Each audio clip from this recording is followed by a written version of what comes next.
Ons gevangenskap wat ek en jy het in 'n emosionele tronk, wat daartoe lei dat ek en jy uit opsies uitraak, en dan begin ons die kingpin status, begin ons probeer van die grond af kry, om te kan voel, ons is nog steeds in beheer, ons wil nog steeds voel, ons behoort, ons doen dit net selfsugtig en afbreekend, vernederend. En as jy vir so iemand vra, hoekom sal jy so iets wil doen, hoekom sal jy jou lewensmaat of jou kind, of as kind jou ouer wil vernietig, emosioneel vernietig, dan sal hulle baie keer vir jou sê, ek weet nie. Dis 'n onbewustelike verdedigingspatroon wat hierdie persoon net aangeleer het. Onbewus beteken, hy kom nie eens agter die skade wat hy berokken nie. Want hy het nie daai selfliefde nie. Hy is nie in kontak met homself, of sy is nie in kontak met haarself. En dan gaan dit oor 'n oorlewingsstryd. Ek wil net my pyn wegkry. Dit gaan absoluut oor 'n selfsugtige oorlewingsstryd om my pyn te versag in my eie lewe. Ons kan net gee wat ons het. As ons pyn het, kan ons net pyn gee. En dan begin dra ons daai pyn oor. Onbewustelik, dis nie noodwendig my modus operandi nie, maar dit is 'n keuse wat ek onbewustelik maak. Maar wat is die gevolg daarvan? Wat is die gevaar daarvan? Die gevaar wanneer ek bly vashou aan my prentjie en my emosie lei hierdie persepsie en my emosie gee boodskap vir my prentjie, dit is die waarheid en ek dwing hierdie prentjie af op my huwelik of op my verhoudingslewe. Maar hoe meer ek dit afdwing, hoe meer sien ek, my behoefte na behoort word nie vervul nie, want mense beweeg net al hoe meer weg van my af. Hulle distansieer hulle self van my. Jy sien, die eerste ding wat so 'n persoon onbewustelik doen, waarskynlik, is veroorsaak 'n klomp letsels. Letsels beteken daai grof nalatige woorde en dade wat ek en jy uitspreek, wat ek en jy doen, veroorsaak dat dit 'n letsel word, 'n diep seerplek. En daai seerplek raak gesond met tyd, is waar.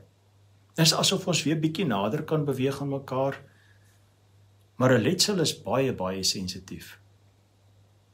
As jy 'n letsel net so weer 'n krappie gee, dan is hy weer oop.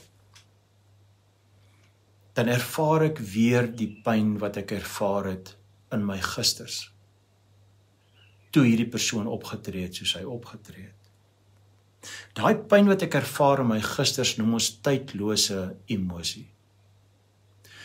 Tydlose emosie vat my terug. Dit wat op 5-jarige ouderdom gebeur het, kan ek en jy ervaar net so intensief op 50-jarige ouderdom. Dis asof hierdie emosie tyd uitwis. En hy 45 jaar later se pyn net so intensief is vir my. Dis wat letsels doen. 'n Letsel het maar 'n dun velletjie oor. Jy moenie baie in hom karring nie. Dan gaan hy weer oop. So, wanneer ek en jy 'n kingpin status wil aanneem en ons dink dalk by onsself, dis die oplossing tot oorlewing. Al wat ons doen is, ons bring net al hoe meer skade aan ons mense in ons verhouding. Ons vernietig net al hoe meer. Maar in hierdie proses vernietig ek ook myself. Ek vernietig myself deurdat my behoefte en behoort nie vervul kom deur my keuses nie, en ek begin twyfel in myself. En my selfwaarde begin daal al hoe meer en al hoe meer en al hoe meer. My selfvertroue begin kwyn weg. En my selfversekering is nie eens meer ter sprake nie. Ek kan nie eens meer my eie oordeel vertrou nie. Ek verloor totaal perspektief van wie ek eintlik is.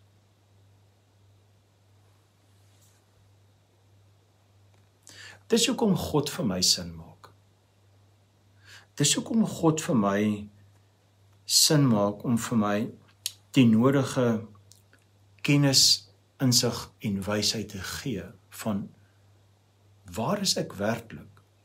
Waarmee is ek regtig besig in my verhoudingslewe?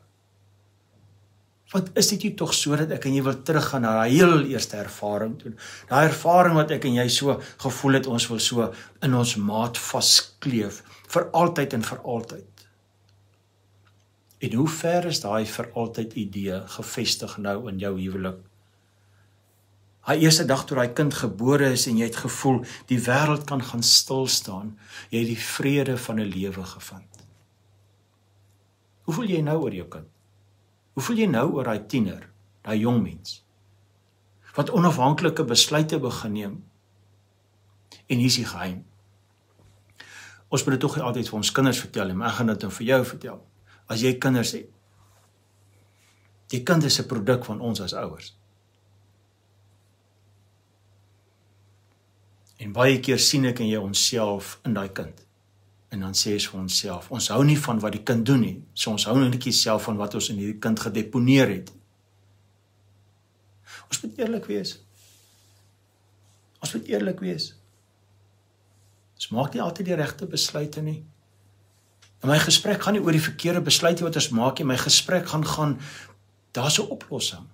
Daar's 'n oplossing om uit hierdie emosionele tronk uit te kom. Daar's 'n oplossing om vry te kom van hierdie kingpin status, wat vir my die persepsie gee, die prentjie gee van ek gaan oorwin. En die realiteit is, ek gaan nooit oorwin nie. My verhoudings gaan net uitmekaar uitbreek en wegkoin. Hy gaan my opvreet soos 'n genadeloose kanker. Ek gaan van my niks oorbly nie. Dis hoekom ek met jou die gesprekke wil hê. Want jy sien, liefde vir myself veroorsaak dat ek met jou op pad wil stap.